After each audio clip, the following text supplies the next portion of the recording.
Hi all and welcome to Shame Games. So after watching Charlotte, I thought to watch something similar and इस खोज में हम पहुंच गए talentless नाना की दुनिया में, जिसका Japanese name है Mono na Nana, and it was a good watch.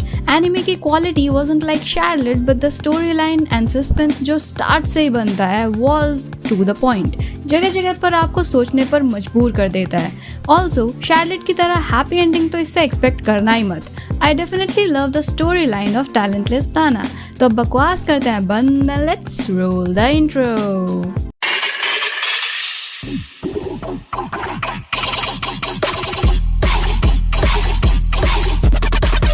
So story start होती है and we see a school in an island far far away from this world. हमें पता चलता है कि ये एक स्पेशल आइलैंड था जिसमें स्पेशली इन बच्चों को रखा गया था और ये बच्चे कोई आम बच्चे नहीं बल्कि सुपर पावर्स वाले बच्चे थे. इनमें डिफरेंट तरह के सुपर पावर्स थे और लिटिल बैक स्टोरीज दैट 50 साल पहले ये स्पेशल अकेडमी बनाई गई थी एंड वी सी के इन बच्चों को बताया जाता है कि यहाँ इस अकेडमी में इनको ह्यूमैनिटी के खिलाफ जो डीमंस पैदा होंगे उनसे लड़ने के लिए प्रिपेयर करवाया जा रहा है. हम स्कूल का माहौल कुछ ऐसा दिखाई देता है जैसे इंसानियत पर कोई बहुत बड़ा खतरा आने वाला है एंड ये बच्चे ही हैं जो ह्यूमैनिटी के लास्ट होप हैं. इवन उनके टीचर उनको कुछ मिस्टिकल डीमंस की पिक्चर्स वगैरह दिखाते हैं और उनके सुपरनैचुरल एबिलिटीज के बारे में बताते हैं. It's like something really serious. Then we see के क्लासरूम में उनकी सारी ही बच्चे सुपरनैचुरल पावर्स वाले थे, सो वो आपस में एक दूसरे को अपनी पावर्स दिखाकर राइवलरी पैदा कर रहे होते हैं और इन बच्चों में एक होड़ सी मची हुई होती है कि आखिर कौन है इनमें से सबसे बेस्ट. वहाँ एक शांत सा किड ननाओ बैठा हुआ होता है जिसको अक्सर क्लास के बुली बॉय मगाओ परेशान कर रहा होता है.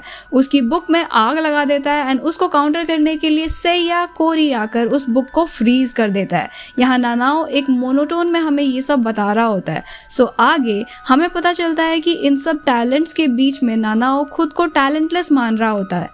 देन इस दिन क्लास में कुछ नए बच्चों की एंट्री होनी थी, so we see first entry होती है क्योया की. अगेन एक white haired anime character. Dude, I'm almost started simping again.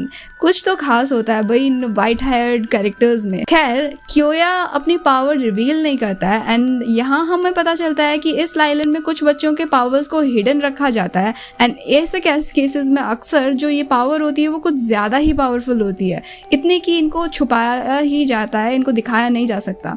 Next new entry होती है एक क्यूट सी चार्मिंग लड़की नाना की. इसका टैलेंट था माइंड रीडिंग और वो क्लासरूम में आते ही सबका माइंड रीड करने लगती है एंड सारे बच्चे उसके टैलेंट से मिसमराइज हो जाते हैं. देन नाना को सीट मिलती है ननाओ के साथ वाली एंड वो ननाओ का माइंड रीड करने लगती है. टीचर आज क्लास रिप्रेजेंटेटिव को सिलेक्ट करने वाले थे, ये भी नाना को टीचर के बताने से पहले ही पता चल जाता है, जिसको देखकर सारे बच्चे अचंभित रह जाते हैं. उधर नाना क्लास रिप्रेजेंटेटिव के लिए नानाओ का नाम नॉमिनेट कर देती है जिससे मुगो और सैया गुस्सा होने लगते हैं बिकॉज दे थिंक नानाओ जैसा टैलेंटलेस को ये सब डिजर्व नहीं करता है. सो दे डिसाइड होता है कि सीआर की पोजीशन के लिए इनके बीच में एक कंपटीशन होगा. इसी बीच नानाओ पास नॉस्टैल्जिया में चला जाता है जहां उसके फादर उसे बता रहे थे कि उसको ऑलवेज टॉप ही रहना है, टॉपर बनना है एंड दूसरों को सपोर्ट करना है, दूसरों की मदद करना है. देन वी सी नाना और नानाओ क्लोज आ रहे थे. नाना को नानाओ साइड पर ले जाता है जहां नाना को एक तेज सी हवा का झोंका लगता है और वो गिर जाती है but Nanao saves her and then वो दोनों अपने अपने कॉन्डो की तरफ निकल पड़ते हैं. बट नाना पूरे रास्ते नानाओ का माइंड रीड कर रही थी और नानाओ के फादर के बारे में उससे बात करने लगती है जिससे नानाओ गुस्सा हो जाता है बट बाद में ही रियलाइजेस एंड अपोलोजाइजेस टू नाना. फिर आता है मेन कॉम्पिटिशन वाला डे एंड वी सी की अदर्स जो है मुगो और सैया वगैरह फाइट कर रहे होते हैं और सडनली इनकी फाइट जो है वो आउट ऑफ कंट्रोल हो जाती है और एक बड़ा सा आग का गोला बच्चों की तरफ फेंक देता है मोगो जो कि सीधा नाना की तरफ आ रही होती है. तभी वहां बीच में ननाओ आ जाता है एंड वो आग के गोले को गायब कर देता है. सो बेसिकली ये थी नानाओ की पावर, दूसरों के पावर को सप्रेस करना. सब लोग काफी इंप्रेस हो जाते हैं and now Nanao becomes the CR of the class. उस शाम को वापस नानाओ और नाना उस सीसाइड वाले क्लिफ पर पहुंचते हैं. सब कुछ इतना स्वीट चल रहा था बट सडनली नाना ननाओ को क्लिफ से नीचे धक्का दे देती है है एंड यहाँ रिवील होता है कि नाना कोई पावर विल्डर नहीं थी बल्कि एक आम लेकिन चालाक सी लड़की थी।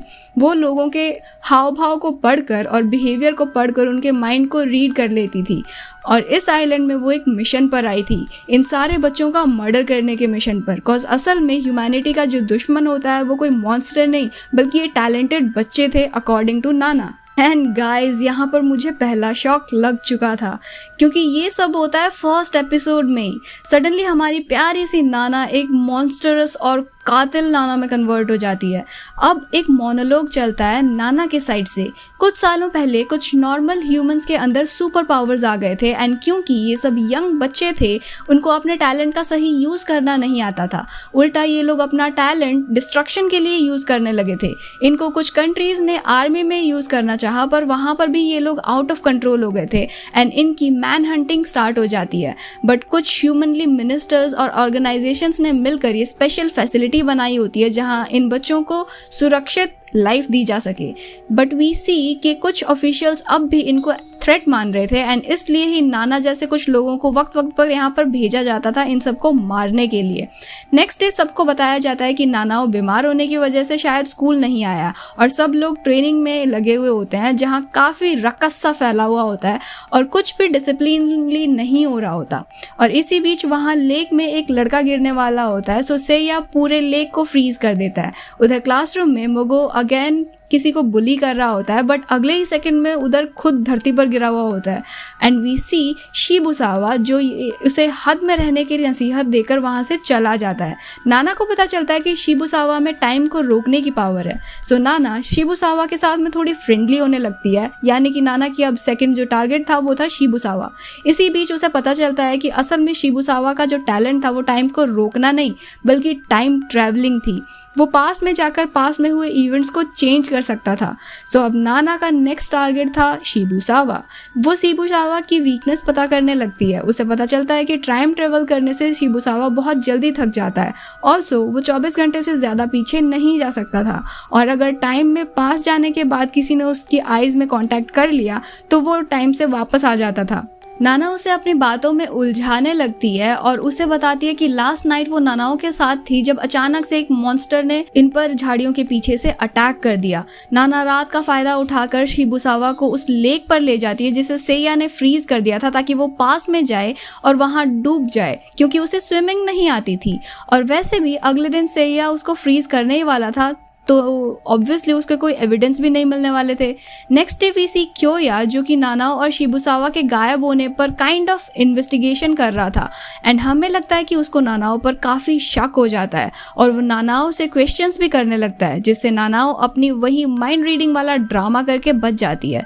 बट वो क्योया का पीछा करती है एंड देखती है कि क्योया दूध का कैन लेकर शेड में जाता है एंड वहाँ उस बिल्ली को दूध देता है जिसे नानाओ पहले दूध दिया करता था।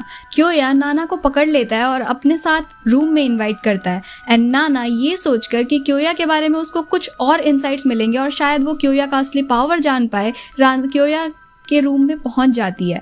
वहाँ उसे ज़्यादा कुछ तो पता नहीं चलता, बस वो एक गेम खेलती है उसके साथ और नाना को बताता है वो कि उसकी एक छोटी बहन थी जो इस आइलैंड पर आई हुई थी एंड वो भी ऐसे ही अचानक से गायब हो गई और इसीलिए ही उसका बड़ा भाई उसे ढूंढने यहाँ आया है। सो ये चीज़ें उसको काफ़ी ज़्यादा इफेक्ट होती हैं कि नानाओ और शिबुसावा अचानक से कैसे गायब हो गए और इसीलिए ही वो इसको लेकर के इन्वेस्टिगेट कर रहा था। वो नाना को नानाओ की वॉच दिखाकर कन्फ्रंट करता है कि नानाओ के मौत हो चुकी है एंड वी सी जैसे ही स्किल्स नाना के पास थे वैसे ही स्किल्स क्योया के भी पास थे, sharp mindness. So of course नाना का नेक्स्ट टारगेट जो था वो था क्योया। नाना ट्राइज टू किल हिम उस सेम शेड में जहाँ पर क्योया उस बिल्ली को दूध पिला रहा था, बट वी सी क्योया उस ब्लास्ट में सही सलामत बच जाता है और ये थी क्योया की असली पावर कि उसको कभी भी मारा नहीं जा सकता था, ना वो जहर से मर सकता था और ना ही वो किसी ब्लास्ट या किसी और चीज़ से मर सकता था। Quite a talent boss. Next we see कि कुछ बुली गर्ल्स एक मासूम सी बच्ची मिचिरो को परेशान कर रहे थे। नाना को हल्की चोट लग जाती है और मिचिरो चाट कर उसकी चोट को ठीक कर देती है। ये थी मिचिरो की पावर। मिचिरो एक हीलर थी लेकिन दूसरों को हील करने से मिचिरो की खुद की लाइफ छोटी होती जा रही थी। नाना उसका किल काउंट चेक करती है अपने फ़ोन में जो होता है 50,000। सो नाना डिसाइड करती है कि वो किसी को भी सिंपैथी नहीं दिखाने वाली यहाँ पे। नेक्स्ट नाना का प्लान होता है कि वो मिचिरो को मार दे। लेकिन उसके रूम के जस्ट बाहर क्योया बैठा था, सो नाना खिड़की से मिचिरो के रूम में कूदकर चली जाती है। वहाँ से चिल्लाने की आवाज़ आने पर सब लोग भागकर उसके रूम में पहुँचते हैं, इंक्लूडिंग क्योया। वीसी नाना नीचे पड़ी हुई थी और काफ़ी डीपली घायल थी। ये लोग बोलते हैं कि ह्यूमैनिटी के जो दुश्मन हैं वो अचानक से मिचिरो पर मतलब उन्होंने अटैक करा और ये सब कुछ नाना ने सुन लिया। तो नाना भागती हुई यहाँ पे आई और सडनली सारे लोग जो है वो नाना की तरफ सिंपथाइज हो जाते हैं। और इससे क्या होता है कि ये लोग मिलकर नाना को नेक्स्ट सीआर बना देते हैं, क्योंकि नाना तो वैसे भी पता नहीं कहीं गायब हो गया था अकॉर्डिंग टू देम। इनको ये भी नहीं पता था कि नाना वो मर चुका है। और क्योया समझ जाता है कि नाना ने ये सब सिंपथी गेन करने के लिए करा है और सारा शक खुद पर से हटाने के लिए करा था। सो विद दिस पार्ट 1 होता है यहीं पे ओवर। वीडियो अच्छी लगी हो तो do like and comment down the box, और अगर आप चैनल पर न्यू हो तो don't forget to subscribe. So with this हम मिलेंगे इन माय नेक्स्ट वीडियो, तब तक के लिए बाय।